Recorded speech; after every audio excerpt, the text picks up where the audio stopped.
Hey everybody, welcome back to another brand new episode of Throwback Thursday. Today we're going back to 1989, and we're going to do an iconic box. It's the 89 Upper Deck box, and we're looking for the Ken Griffey Jr. rookie card in a PSA 10. That card is worth $2,000, and a PSA 9 it's worth about $200, so there's a big difference. We're hoping that we can get a 10 tonight. We have some one touches already, so we could toss them in there and send them off. And hopefully they will indeed get a 10. 10s are pretty tough to come by, as I think they are outpacing the population of 9s by about 3 times as many. So we've got a low number box right here, by the way. There's 2 different boxes you can choose from, and this is also from a sealed case. So this was a sealed case. It was just authenticated at the National. I picked it up, and I kind of wish that I would have picked up just a whole bunch more of these from that seller. So let's go ahead and open it up and see what we can find. We're selling this by the stack, by the way. So here you see there's 4 stacks. Casey's going to get the very first stack out of the box. So Casey, you get the top left stack. Good luck. Now, 1989 Upper Deck revolutionized the baseball card industry. If you were collecting back then, you probably remember this coming onto the market and just really kind of changed the whole game. And here we go. 700 cards in the set, in the low number set. The high number set has 800 cards. So if you're wondering why the low number cards are more for a box, well, it's because you have a better chance of pulling the Ken Griffey Jr. rookie card. There's 100 less cards that are going to be potentially put into these packs, and that is why these low number boxes are typically, maybe as much as $100 more. Here's a couple nice ones. George Brett and Barry Bonds. You can see the back have those little holograms, which were just beyond their time back then. Also, they have the star rookie logos. Ray Palacios with a giant wad of tobacco in his mouth right there. There's Wade Boggs. One thing that they did not get right with this product when they made it is they have the cards flipped all over the place. There's Tom Glavine, who's a Hall of Famer. We got Rich Renteria, Dan Petrie. No Ken Griffey Jr. yet. We're hoping that we can pull one of them.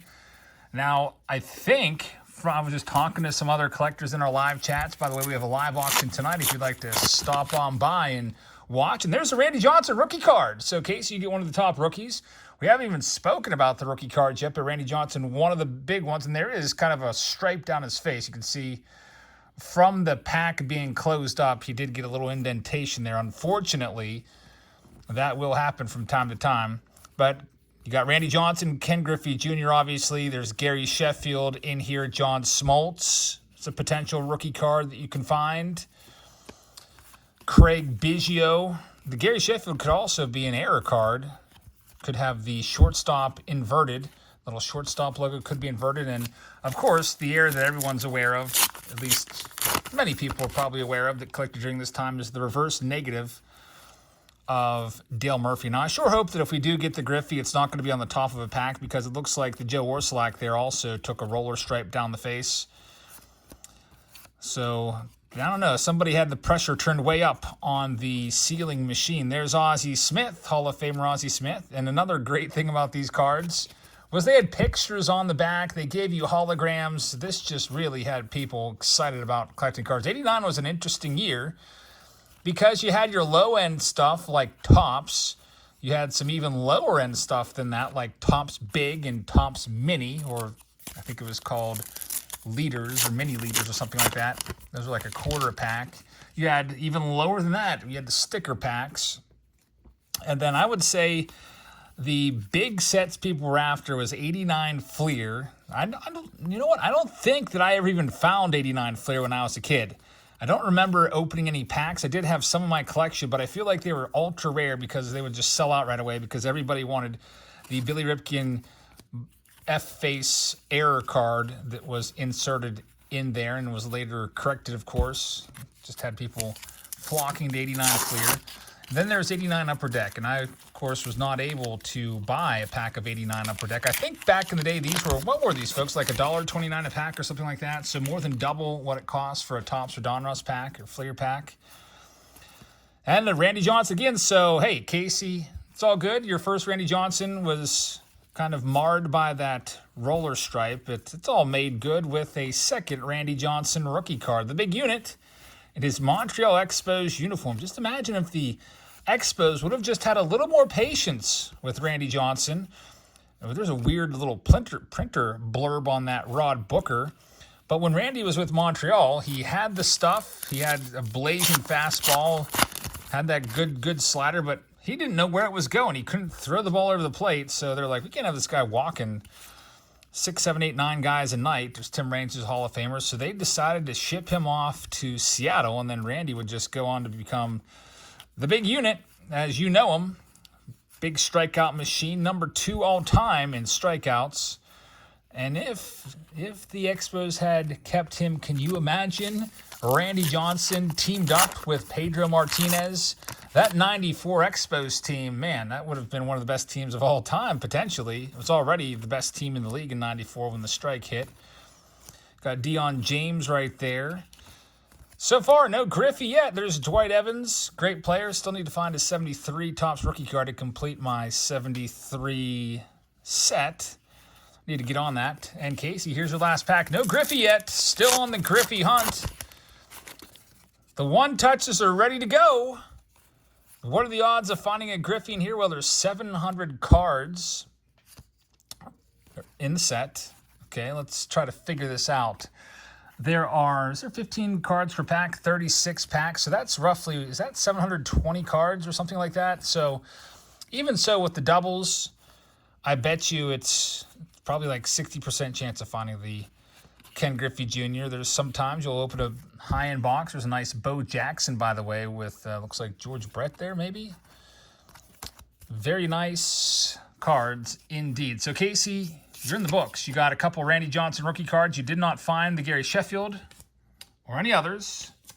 But we're hopeful that we can find them in this next stack. Let's go ahead and reorient the camera there. Get that logo straightened up and go on to stack number 2, which is going to be for Thatcher. And then the rest of the box is all going to be for Joshua Linebarger. So he's got 2 spots here. So here we go. Also, by the way, foil packs were another thing that was pretty revolutionary. You had scored in the little baggy packs in '88, which were literally like little plastic bags. Let's get Thatcher's name on the screen. Those are cool because couldn't search those. There was an issue with packs being searched, obviously, from Donruss and Topps. There was just wax packs, so people could just peel them open, get some wax of their own, melt it down, and seal them up. And I'm sure we've all probably had a couple packs that we've opened somewhere along the line that have been resealed. Sometimes you've noticed it. I think I've had that happen a few times. I can't remember if it's happened on the channel, but there's definitely been some old packs I've opened that I've just been like, wait a minute, that pack just did not feel right, did not look right. I think we've had packs with like no gum in it sometimes. Nothing going on for Thatcher in the first pack here. Let's go on to pack number 2. 1989 Upper Deck. This was one of my national pickups. And always when I go to the National, I'm looking for cards for the PC. That's the big time of the year when I look for PC cards. And then I also want to find something for Throwback Thursday. And this is what I settled on. I actually got 2 things. I also bought the 73 Upper Deck set. Or not Upper Deck, Top set, 73 Tops. Obviously, Upper Deck wasn't around in 1973. There's the Gary Sheffield rookie card. Now, you'll notice it's the regular non-air version. Has the regular shortstop. Little designation there. The air card has that flipped on us. Larry Sheets. And they're starting to go all 91 Upper Deck style on us, flipping the cards over. There's Andre Dawson, who's a Hall of Famer. Randy Milligan. We got Doug Jones. And the Griffey is still not anywhere around. We'll see. Some of you have opened so many of these when you were kids. You probably know what the indicator cards are for Griffey. you've opened enough boxes of certain product, like, for example, 2011 Topps Update, which we will be opening on Monday. I've got a sealed jumbo box. You know that Carlos Beltran is the indicator for Mike Trout. So if you see the Carlos Beltran card come up, you know that 9 times out of 10 right behind him is the Mike Trout. If you'd like to participate in that Mike Trout chase, it's Mike Trout's birthday on August 7th. We're going to celebrate by opening that live. I have those spots for sale now on Patreon. So Wade Boggs, team leader card there. Chris Spire. And good old Kirk Gibson. That was fresh off of his 1988 World Series heroics. What was it, Game 1? The home run on 2 bad knees off of Dennis Eckersley, one of the more iconic calls of all time. I think who had that call? Jack Buck. And I actually have that. I listened to that a million times on my baseball talk. Remember that little player? Some of you may have had it. It only lasted for 1 season. You had like an 89 Topps card with a literal record built into the back. And it was like a little record player. And you could listen to all the greatest baseball cards. There's Kent DeColvey. I think that's his final ever card. I don't remember Teak getting any cards in 1990. Near the end of his career there with the Philadelphia Phillies. Sidewinder. On to the next pack. We're about halfway through the box. We have still yet to find the Ken Griffey Jr. I'm getting a little nervous. I don't want this to be a bust, but it does happen sometimes. We've opened boxes before looking for certain cards and have not found them, obviously. There's Nolan Ryan. Used to love that card. Little 3-picture effect there.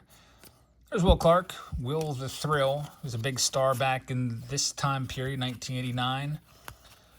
And we've got 2 packs left. You'll notice the cards aren't sticking together, although the cards do have a little bit of a basement smell to them. I'm getting a little bit of a, kind of like a musky smell from these. So this case, there's John Smoltz rookie card. You'll see the card's in great shape. This case was probably kept downstairs in a basement somewhere for a long time. And now those cases are worth a ton of money. I think I remember in like 2018, you could have bought a case of these for, I want to say it may have been like $2,000 or $3,000, like about $100 a box or something like that. And now the cases are just crazy high. John Cangelosi, former Pirate. Brady Anderson, former slugger with 50 home runs in kind of an anomaly elite year. We haven't seen many of the star rookie cards either. I think we've only really seen one with a little star rookie logo in the corner. There's Ricky Henderson. Of course, one of the all-time greats, Hall of Famer Ricky Henderson. And now we are down to the last half of the box. Thatcher, thank you very much. So if we're going to pull a Griffey, it's going to be for Josh because he's got all of the cards remaining in the box. I sure hope we can find it here. Otherwise, I'm going to be kicking myself and wishing I would have bought some extra boxes. All right. Here we go, Josh.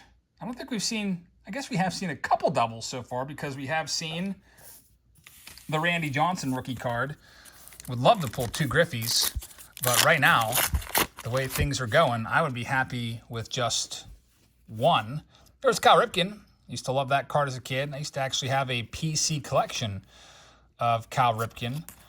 Used to have a Cal Ripken binder. One of the things I did not like about 89 Upper Deck was they never gave you the full story on the back. They would only show you, and hopefully also, by the way, I'm also just noticing some of these stickers leave a little bit of a, kind of like a little circle there on a card. So if we do get the Griffey, I'm hoping it's not going to be stickerized, but we'll see. Dickie Thon for the second time, so we're starting to see some doubles, which is eating into our chances of finding the Griffey.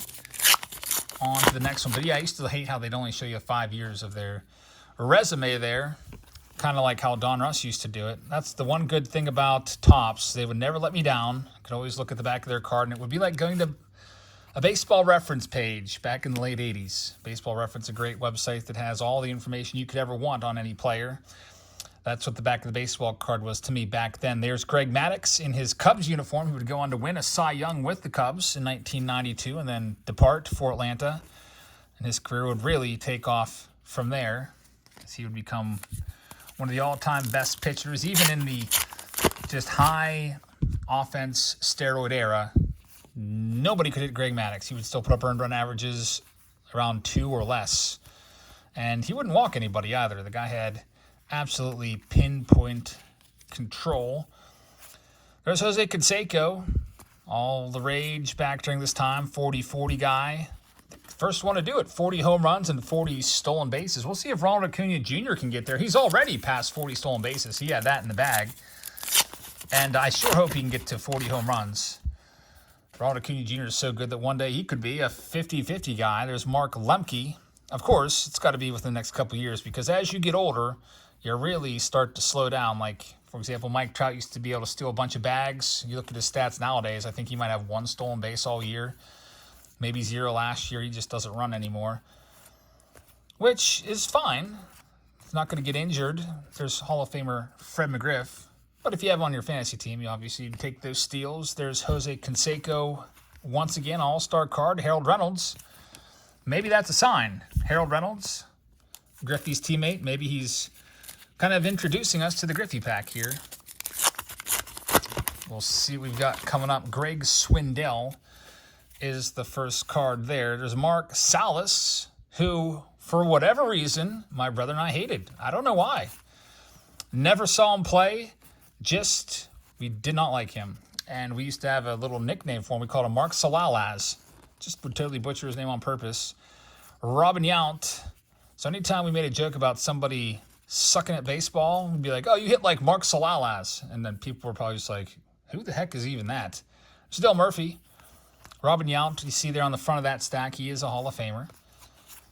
Got Walt Weiss, who was a big rookie back in the day. A lot of people into Walt Weiss. Walt Weiss had a decent career. Would go on to become a major league manager. Never had a lot of power, though. Never really became a major star. Ron Guidry leads things off in this next pack for Josh as we continue to hunt for the Ken Griffey Jr. rookie card. There's our second Wade Boggs, which makes me mad a little bit, not because I hate Wade Boggs, but it means that we're getting doubles. The more doubles there are, the less chance of finding the Griffey. There's Oral Hershiser. We've pulled that card also, I believe. I know we pulled at least one Oral Hershiser as they were commemorating his, 56 scoreless innings. Something like that, 56 to 59. I used to know that number back when I used to look at my 89 cards all the time. I think there was an 89 Topps record breaker commemorating that streak. There's Jesse Orosco, played for a long time with many different teams. Rob Thompson. Got Lance McCullers, the father of Lance McCullers Jr. You've probably heard that name, especially if you're a Houston Astros fan. Got Ozzie Smith, Bob Brenly, manager of the 01 World Series champions. There's Kirk Gibson. I think that's an image from that card we just talked about. Is he walking off the field there? NL MVP. Kirk Gibson. If you have never seen that play before, look up Kirk Gibson home run, and you probably find it. Kirk Gibson, Dennis Eckersley home run. Just an amazing at-bat overall. Jim Eisenreich, Scott Fletcher's in there. That's back in the days when you're allowed to take the players out. Little take-out slide gun on there. Dave Stieb. And man, got Ryan Sandberg right there, so we're getting some Hall of Famers. We got a couple of Randy Johnson rookie cards. We got the Gary Sheffield. We got the John Smoltz. But where is the big guy, Ken Griffey Jr.? He's still hiding out, hopefully, somewhere in these packs. We've got George Bell coming up next. And for those of you saying this box is searched, obviously, well, we got a couple things working for us. Whenever I have a high-end box and there's, not that card, and they're like, people will just automatically say, searched. You bought a search box, Jabs. We did a couple things here. Don't think you can search these sealed foil packs. That'd be pretty tough to fake. And also, we bought it authenticated from a sealed case. Dennis Eckersley. It's just every now and then you get a box without the big card. We've opened 80 Topps before, paid like $4,000 for a box, and have not found the big hit, the Henderson rookie. And we've had some times where we have found it. I think there's been times where we've found it twice. There's Mike Schmidt. Love that card.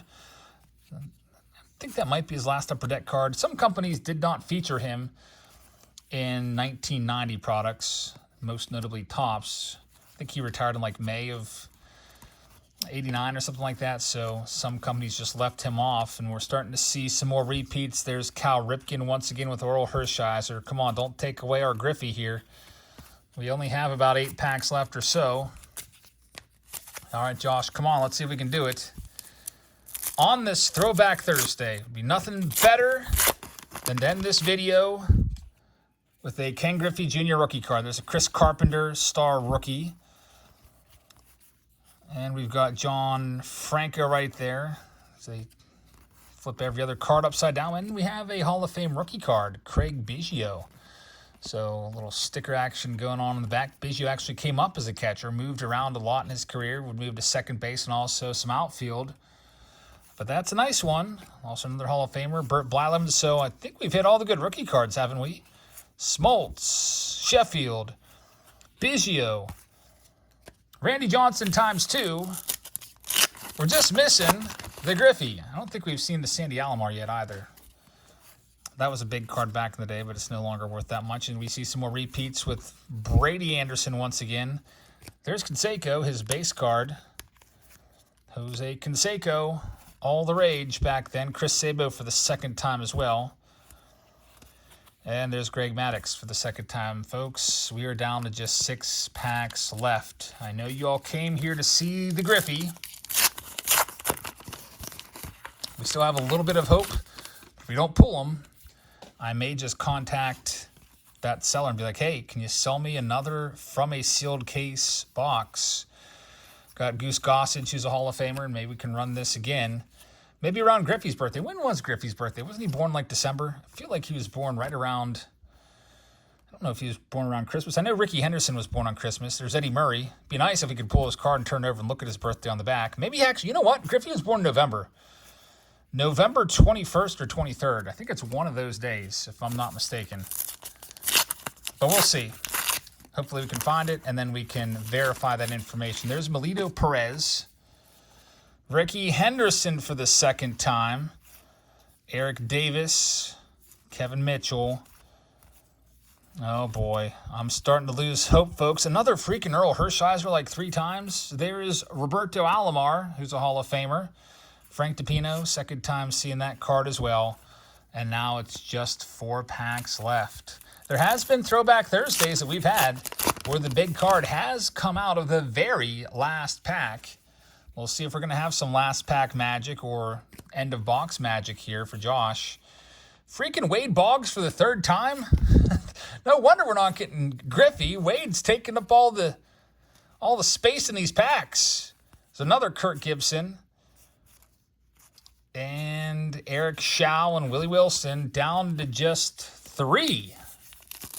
Here we go. We've got Mark McLemore on the back. There's Bob Horner. That's what I want to see. I want to see players we haven't seen already. Means these are probably cut from a different sheet. Gives us a shot at the Griffey. We've already seen Jesse Orosco, though, so that disheartens me a little bit. Earl Hershiser again. Vance Law. And now we're down to just 2. All right, 2 packs left on this Throwback Thursday, one way or another. Thanks for being here tonight, everybody. Really appreciate you guys tuning in and night out. And tomorrow I think we'll do probably a face-off Friday. There's Jim Rice. Kirby Puckett. Maybe we'll do a Target video. I got word that there's Chrome, some Targets around here, so maybe I'll go and try to get some Chrome from Target. Maybe get lucky and get some good hits. So Kirby Puckett with Mark McGwire. Nice card. Hall of Famer right there, Puckett. But here it is. Last chance for the Griffey. Wish us luck, folks. And thank you so much for watching. Here it is. Last pack. Matt Williams leads it off. We got Dave Anderson on the top. Barry Jones is next. Got Bruce Sutter. I'm just really hoping that I see a little star rookie logo, which will give us at least some hope. Luis Alicea is right there. Dennis Martinez at least takes the hit of having that little sticker on it. Nolan Ryan, little team checklist card. And unfortunately, folks, we did not get the Griffey rookie card. So the one touches will stay on ice. And we will have to try this one again. Man, I'm mad at myself for not buying a second box. That's the way it goes. Not every box guarantees a Griffey rookie. I would have really hoped to have pulled that for you today on the channel, but we'll just have to try it again soon. So thank you very much for watching. I hope you guys have a great rest of your Thursday. We're going to go and get set up for our auction tonight. It's going to be a consignment auction. I hope you can stop by and bid on some stuff, or at least stop by and watch and chat. So have a great rest of your Thursday, and I'll see you in a little bit in the live stream. Good night, everybody.